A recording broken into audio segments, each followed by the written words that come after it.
Hi, I'm Telly Mahoney, and welcome to The Good Room, where we have interdisciplinary conversations about what makes a room good.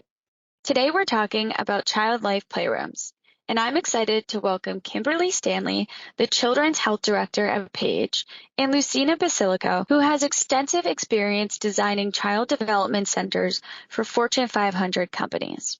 So, let's chat about pediatrics and child development and how they intersect and inform each other. Let's jump in with what a child life program is.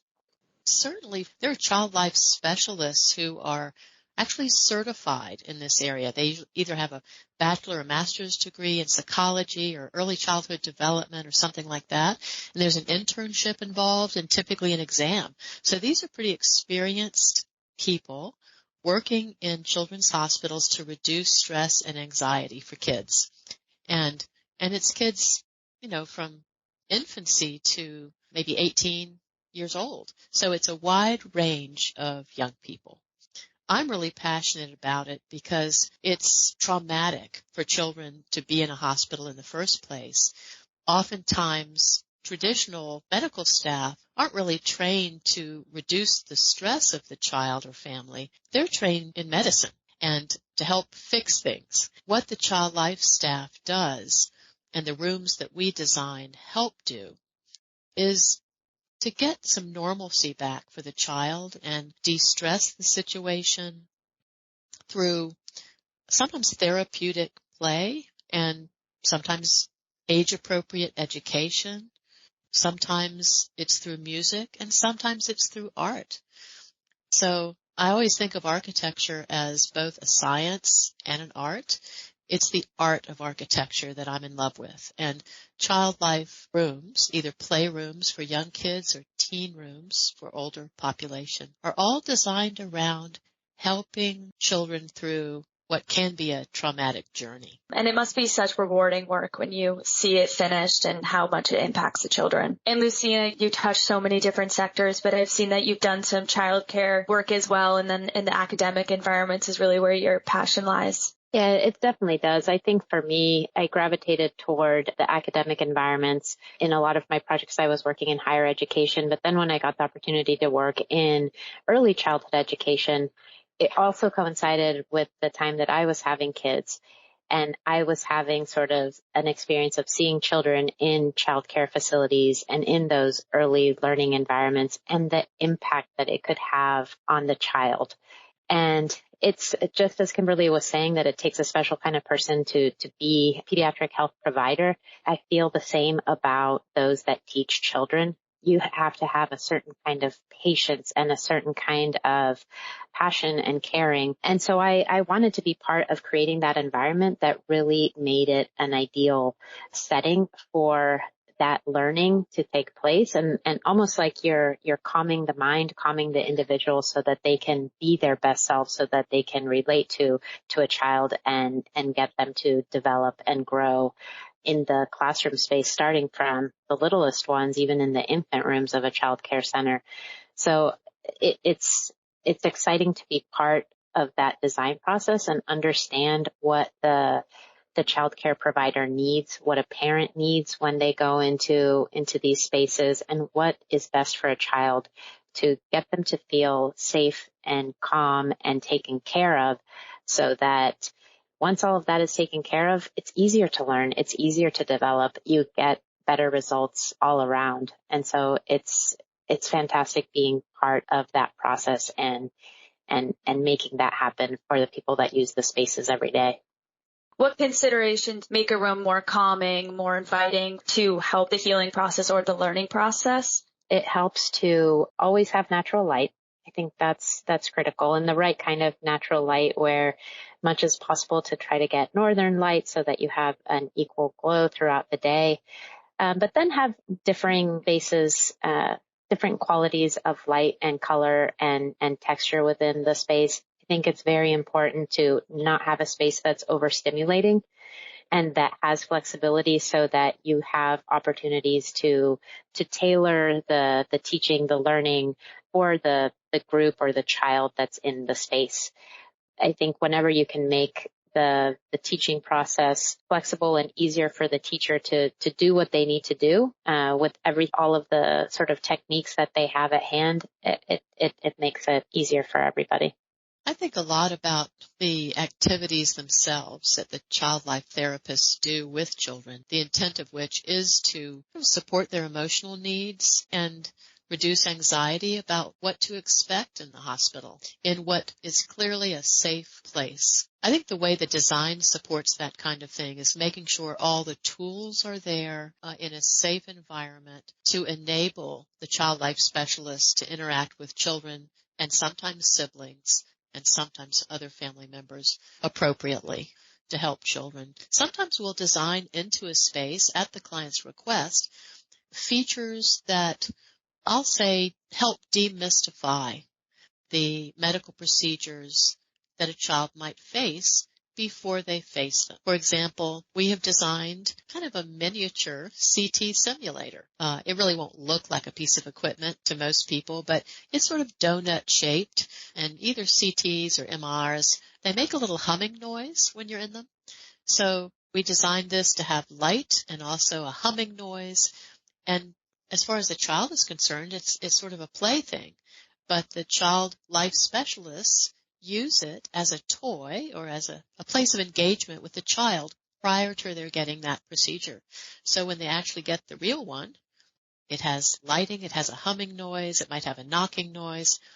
So it helps demystify medicine a bit. There is a psychologist at Vanderbilt, Vicki Harris is her name, and she's done some studies that prove now that if you engage a child in advance of a procedure to help really demystify what they're about to experience, the outcomes have been much more positive. So when a child of any age knows what to expect, and frankly, as adults, if we know what to expect prior to going through something that might otherwise be traumatic, the outcome is very positive. So I think those are the things that come to mind when I think of how we're designing child life spaces to support children and their families.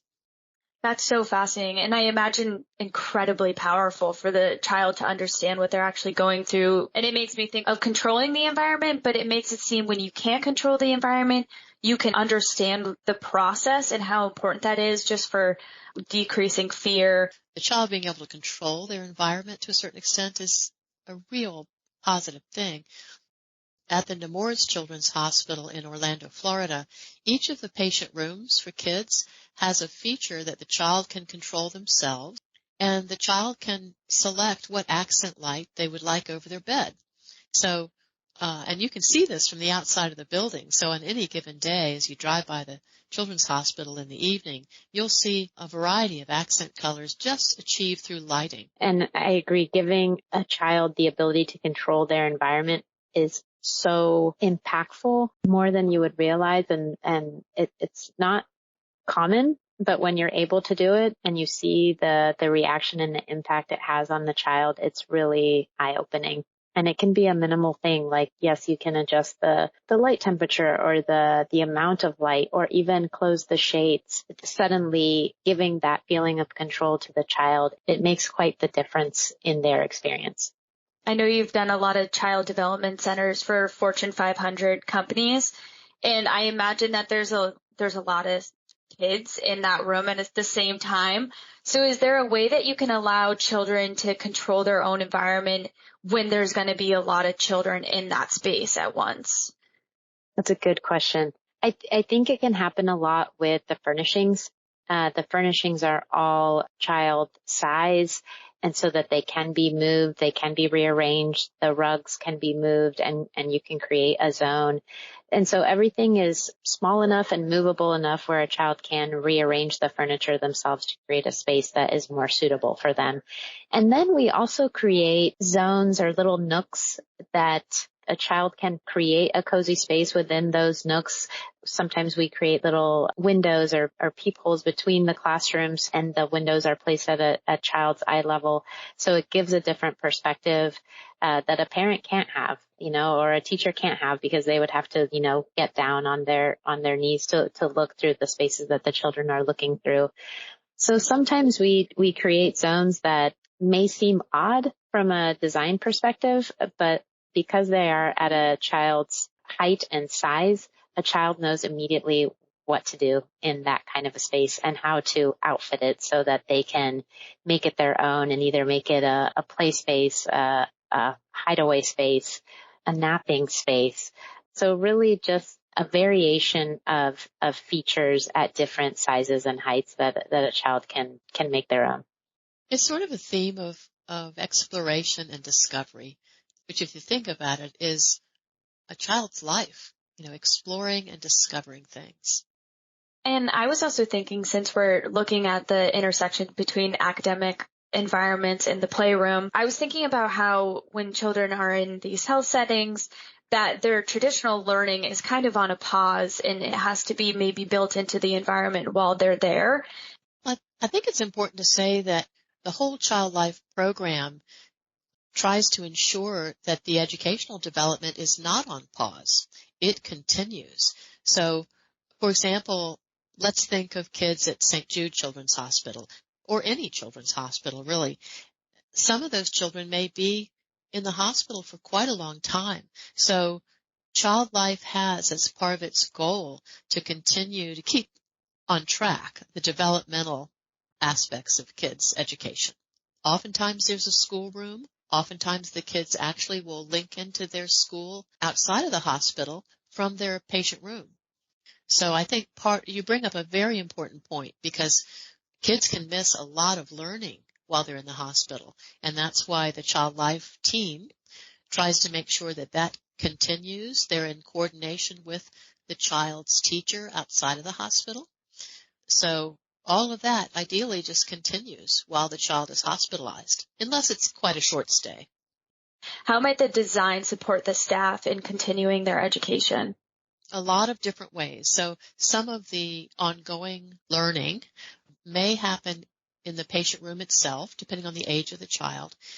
But the Child Life program sometimes will have an independent schoolroom where it may be set up not unlike a traditional classroom, but with fewer seats, being able to be flexible for different types of learning. For the really young kids, it's play and therapeutic play and music and art that's part of their learning. So these rooms are typically multi-purpose in nature. So there's built-in cabinetry for learning, for toys and for supplies. There's the sink often built into some of the rooms for the art program.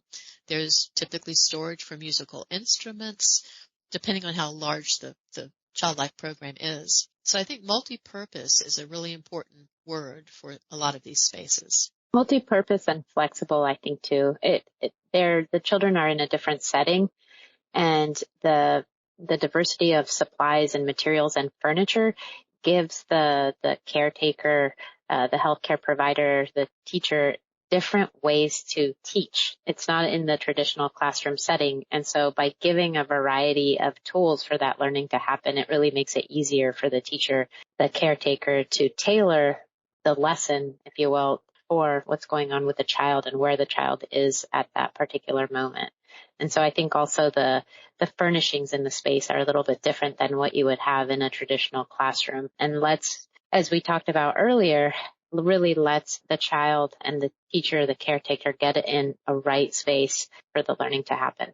How do you create a room that has the ability to morph and change throughout the day or whatever the purpose is needed for it? Certainly furniture choices are really important. We've designed multiple approaches to that. In some cases, like at Intermountain Primary Children's in Salt Lake City, Utah, wonderful, wonderful Child Life program.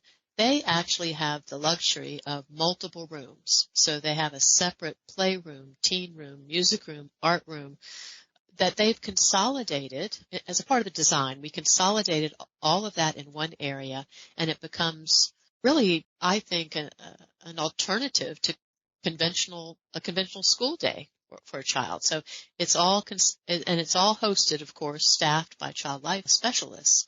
In other places, there may only be 2 rooms, but we've designed multi-purpose rooms where there are walls that could be pull-to-sides or flexible walls to make it a larger space and then close it down to a smaller space. We do a lot of furniture solutions that are very flexible so that you can gather as a group for storytelling, for instance, and then set it up more as a conventional classroom. And I think what also supports that is storage. So giving enough storage for those furnishings to be taken in and out and the materials to be taken in and out so that you can provide the different settings in the classroom. And then the other one would be lighting. The lighting can also help support the learning or the activity that's going on in the space. And when you have that flexibility in light levels, in even color temperature, that also helps to support the healing or the learning process. One example I'm thinking about that is a bit unique, but post-pandemic, it might be appropriate. We're seeing more and more children's hospitals who used to use conventional toys with children in the hospital, moving away from conventional toys into interactive environments that are easier to clean.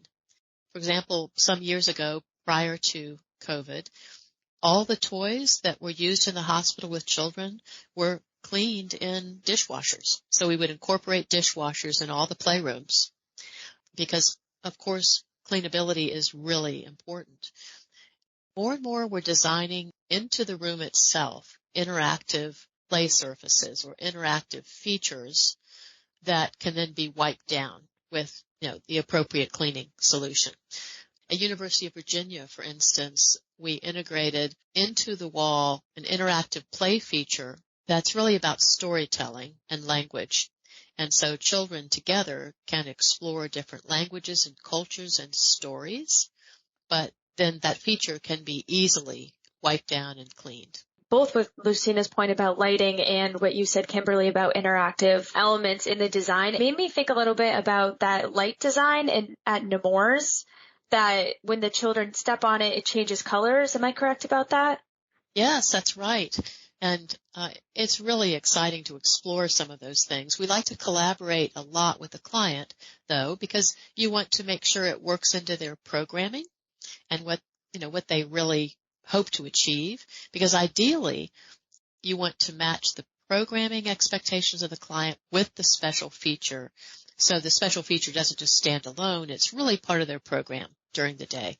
But yeah, there are a lot of very economical technology enhanced approaches to this that we're exploring, including video integration. And at St. Jude Children's Research Hospital, we designed an interactive wall as children walk beside it, fish are swimming with them, those sorts of things. So those types of things really speak a lot to the child of the information age. And kids are a pretty sophisticated group. And I think as we recognize this next generation of kids, very comfortable with technology. So I'm thinking more and more about how technology can play a role in the healing process. Is technology playing a larger role in the academic process too, Luisina? It is, but I wouldn't say so much at the younger ages quite yet. Children will be exposed to technology and will be very hands-on and heavy into technology soon enough. And so I think in the earlier stages, from the infants to maybe the preschool classrooms, there's still more reliance on things that are more analog. Not necessarily traditional toys or activities, but things that make sure that children are learning about the human connection and that human interaction, not only with the teachers, but with their classmates. And there's a big element of getting children outdoors and interacting with nature, and not just animals, but also plant life. Again, as we were saying, children are more sophisticated than we realize. I think they like to be part of an environment that they can see what their input is and what their impact is, growing something in a garden or having a class pet, or all of those kinds of things I think are really important. Technology will play a role eventually, and I think it's important to make sure that the interaction with technology is sort of a two-way dialogue. And I think that's what has, for me, been interesting to watch teachers and in their planning and how they choose to use technology, that that the children are understanding sort of the output and what their impact is in whatever they're doing with technology. I think the American Academy of Pediatrics would support exactly what Luisina just said.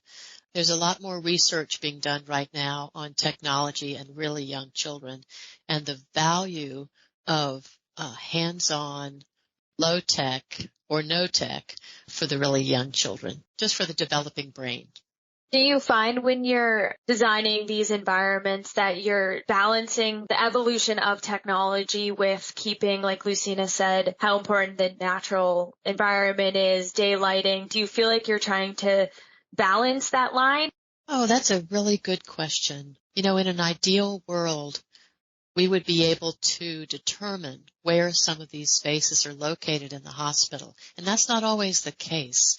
In an ideal world, there would be an environment for kids that had plenty of natural light and views of nature, even access to nature. But we aren't always given that choice. Sometimes the spaces we're able to convert have no windows at all, which, really is not optimal. But in those instances, we are giving a lot of attention on how to simulate daylight, which we've been able to do pretty successfully with daylighting techniques and faux skylights, for instance. So there are a lot of techniques we can use when we're faced with that situation. But I think sometimes we have to step back and realize, we've got to use our creative powers to make any space successful when it comes to child life, because we're not always building new. As we're thinking about what makes a playroom good, do you see an evolution happening in this next decade that might make the room even better? I could definitely see an evolution just because there's so much going on right now in the world of simulation and VR. But I'm also curious about that. I think there's a lot of promise there, but again, like we were saying, the sophistication of children, that once you take those goggles off, you're in a different world again. And so I think it's still going to be very important to have that human connection, to continue to do things and learn things and connect in ways that are more analog, in addition to having technology support all these healing and learning processes that happen. And there's a part of me that believes that the simpler we can keep these spaces so that the focus is on the child, the better. I do think a little bit about the number of children experiencing behavioral health problems and whether there might be a component of child life focused specifically on those children. I guess, there's always a tendency to imagine the next technology gadget that may help us in all aspects of our life. But there's a part of me that hopes we keep child life spaces simple, low tech, mostly no tech, and safe places. Thank you, Kimberly and Luisina, for joining me today, and thank you for listening to this episode of The Good Room.